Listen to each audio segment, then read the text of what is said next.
Assalamu alaikum wa rahmatullahi wa barakatuh, mes chers frères et sœurs en islam. Que la paix, la miséricorde et la bénédiction d'Allah soient sur vous. Avant de commencer cette vidéo, n'oubliez pas de liker cette vidéo car cela nous donne beaucoup de force pour continuer à partager du contenu bénéfique. Et je vous invite à vous abonner à notre chaîne et d'activer la cloche de notification pour rester informé de nos prochaines publications sur la foi islamique. Mes frères et sœurs, je vous demande de rester connectés jusqu'à la fin de la vidéo pour découvrir tous les secrets. Le monde invisible est réel. Et ceux qui pratiquent la sorcellerie savent très bien que les vêtements sont des réservoirs puissants pour transmettre des influences. Quand une sorcière veut atteindre ton âme, elle ne frappe pas à ta porte. Elle t'offre un cadeau. Et ce cadeau devient le cheval de Troie dans ta vie. Mais tu as un pouvoir. Tu as une lumière. Tu as le choix. Tu peux dire non. Tu peux purifier. Tu peux éveiller ton regard et cesser de croire que tout le monde est bon. Les plats empoisonnés par l'intention. Tu es invité chez quelqu'un. On te tend une assiette généreuse, un sourire chaleureux. Le plat est parfumé, bien présenté, appétissant. Tu dis « Bismillah » et tu manges. Mais ce que tu ne vois pas, c'est que ce plat est plus qu'un repas. Il est une porte, une clé, un piège soigneusement dissimulé dans l'hospitalité. Quand la sorcellerie passe par la nourriture, dans certaines formes de sorcellerie, la nourriture est un canal spirituel majeur. Ce n'est pas nouveau. Depuis l'Antiquité, ce que l'on ingère est un outil. Car ce qui entre en toi entre dans ton sang, dans ton corps, dans ta vibration. Ce n'est pas seulement ton estomac qui reçoit, c'est ton âme qui s'ouvre. Des sorcières, des envieux, des manipulateurs spirituels chargent la nourriture. Par des invocations négatives, par des rituels autour des casseroles, par des objets dissimulés, ou simplement par une intention empoisonnée prononcée au moment de servir. Le Coran évoque ceux qui cachent le mal derrière le bien. Allah dit, et quand ils rencontrent les croyants, ils disent « Nous croyons ». Mais quand ils sont seuls avec leur diable, ils disent « Nous sommes avec vous. En vérité, nous ne faisions que nous moquer ». Sourate Al-Baqarah, verset 14.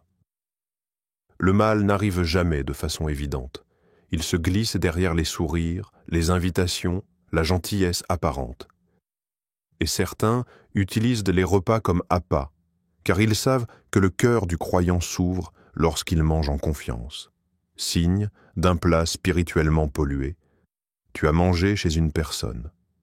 Et depuis, tu ressens une fatigue inexpliquée, un vide dans tes prières, des conflits soudains dans ton couple ou ta famille, une lourdeur mentale, ou même des cauchemars récurrents. Parfois, le plat est chargé de manière subtile. Il ne te rend pas malade physiquement, mais spirituellement, il affaiblit ta lumière. L'intention derrière le plat, bénédiction ou malédiction. La nourriture est un véhicule. Elle transporte ce que la personne a mis dedans par son âme. Si la personne te nourrit avec amour sincère, avec invocation, avec baraka, tu en sortiras fortifié, apaisé, nourri intérieurement. Mais si la personne te nourrit avec jalousie, colère refoulée, envie ou pire, avec une intention occulte, alors ce plat devient un poison invisible. Comment se protéger avant de manger chez autrui ? Le prophète nous a appris à dire Bismillah avant de manger et à invoquer Allah. Seigneur, bénis ce que tu nous as accordé comme subsistance et préserve-nous du châtiment du feu. Mais parfois, il faut aller plus loin dans la conscience. Voici quelques conseils. Observe l'énergie de la maison où tu es invité. Ressens-tu de la paix ou un malaise ? Regarde l'intention derrière l'invitation. Est-ce soudain ? Intéressé ? Répété de manière étrange ? Dis cette invocation avant la première bouchée. Ô Allah, si ce repas cache une intention autre que ton agrément, protège-moi par ta lumière et fais qu'il ne me touche pas. Ne force pas ton cœur. Si tu ressens un blocage, un malaise profond, n'insiste pas. Même si c'est impoli aux yeux des gens, la politesse envers Allah est prioritaire. Témoignage. Le gâteau qui a changé sa vie. Un frère raconte qu'une collègue lui avait offert un gâteau maison en le remerciant pour son aide. Ce soir-là, il a partagé le gâteau avec sa femme. Dès le lendemain, une série de malheurs a commencé. Accidents mineurs, disputes incessantes, troubles de sommeil, et chaque vendredi, ses douleurs se répétaient. Un raqui lui révéla qu'une intention avait été déposée dans ce gâteau et que l'objectif était la séparation entre lui et son épouse. Et si le mal a déjà été consommé, il arrive que l'on ait déjà mangé un plat empoisonné spirituellement, pas de panique. Allah est plus puissant que tous les poisons. Fais ces étapes. Ruqya de purification pendant 7 jours. Lis Al-Fatiha, Al-Baqarah, Al-Falaq, An-Nas sur de l'eau. Bois en matin et soir. Invoque ainsi, Ya Allah, ce que j'ai consommé sans le savoir, purifie-le de mon corps et de mon âme. Enlève toute trace du mal qui y a été caché. Fais le jeûne pour l'intention de purification. Jeûne 1 ou 3 jours en priant spécifiquement pour que ton intérieur soit nettoyé de toute charge invisible. La ruse ne vient jamais du plat, mais de l'intention. Tu peux manger une simple soupe faite avec amour sincère et en sortir plus apaisé que jamais. Tu peux aussi manger un plat de luxe, parfumé, décoré, mais chargé d'envie et de rancune, et sortir avec l'âme asséchée. Ce n'est pas ce que tu vois, c'est ce que tu ressens. Sois donc vigilant et souviens-toi, Satan circule dans le fils d'Adam comme circule le sang dans ses veines. Hadith Sahih. Et il se glisse parfois dans une bouchée. Les objets soi-disant bénis qui volent à ta lumière, ils t'offrent un collier, une bague, un parfum. Ils disent « c'est pour te protéger, c'est un cadeau spécial ». Mais derrière cette générosité apparente se cache une manipulation spirituelle. Ces objets, appelés parfois cadeaux bénis, peuvent en réalité être chargés d'énergie obscure, conçue pour détourner ta lumière, bloquer ton destin et même t'attacher à des forces invisibles. La supercherie des objets dits spirituels. Dans de nombreuses traditions occultes, les objets sont utilisés comme support, amulettes, bijoux, tissus, parfums, sculptures ou symboles religieux détournés. Et lorsque ces objets te sont offerts avec une intention cachée, ils deviennent des portails d'accès, non pas vers la lumière, mais vers des mondes sombres. Certains sorciers et sorcières programment ces objets avec des rituels spécifiques, en récitant des invocations interdites, en utilisant du sang ou des éléments personnels, cheveux, photos, ongles, en enterrant ou exposant l'objet sous certaines configurations lunaires ou simplement en fixant des intentions malveillantes. Allah met en garde contre les choses trompeuses et ils apprirent d'eux ce qui sème la désunion entre l'homme et son épouse. Pourtant, ils ne pouvaient te nuire à personne qu'avec la permission d'Allah. Sourate Al-Baqarah, verset 102.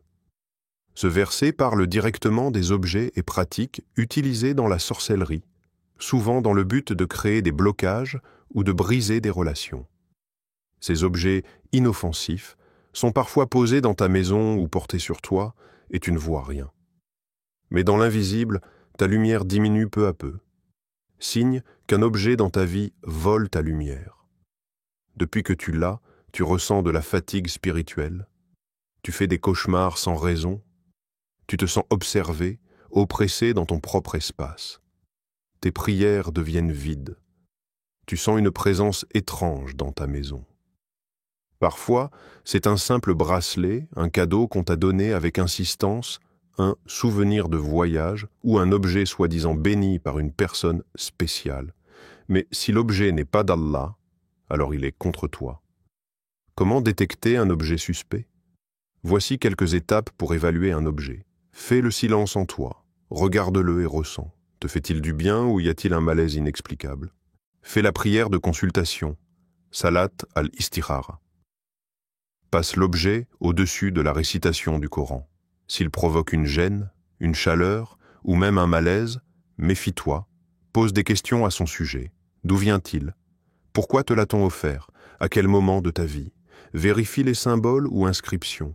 Beaucoup d'objets sont couverts de signes occultes camouflés en dessin. Que faire si tu soupçonnes un objet d'être malsain? Ne le donne pas à quelqu'un d'autre. Ce n'est pas un cadeau, c'est un fardeau. Fais ruqya sur l'objet, récite la Fatiha, les 3 Qul, Ayat al-Kursi, enterre-le dans un lieu pur, loin de chez toi, ou brûle-le si possible, tout en invoquant Allah. Demande à Allah, « Ô Allah, si cet objet est un piège pour mon âme, libère-moi de son influence et rends-moi ma lumière. » Ne confonds pas le sacré avec le chargé. Certains objets sont vraiment bénis. Un exemplaire du Coran, des vêtements portés dans le Hajj, un cadeau d'un parent pieux. Mais attention, le monde spirituel est subtil. Une sorcière peut offrir un chapelet, chargé de ténèbres. Un envieux peut offrir une pierre d'énergie, programmée pour bloquer ton progrès. Ce n'est pas la forme extérieure qui compte, c'est l'intention et l'origine. Récupérer sa lumière après un tel cadeau. Si tu as accepté un objet avec naïveté, sache que tout peut être effacé avec Allah. Car la lumière d'Allah est plus forte que toutes les ténèbres. Voici une invocation puissante. Ya Nour, ô lumière, éclaire tout ce que l'on a tenté d'éteindre en moi. Remplace chaque chose toxique que j'ai reçue par une lumière bénie de toi. Et fais de mon cœur un lieu où nul mal ne peut résider. Retiens bien ceci. Tout ce qui vient avec insistance, sans paix intérieure, sans raison apparente ou avec un malaise spirituel, ne vient pas d'Allah. Fais confiance à ton ressenti. Et souviens-toi, la foi du croyant est son flair. Hadith rapporté selon le sens. Et Allah te donnera toujours un signe si tu le lui demandes sincèrement. Chers frères et sœurs en islam, n'oubliez pas encore de liker cette vidéo et de vous abonner sur cette chaîne. Qu'Allah vous bénisse.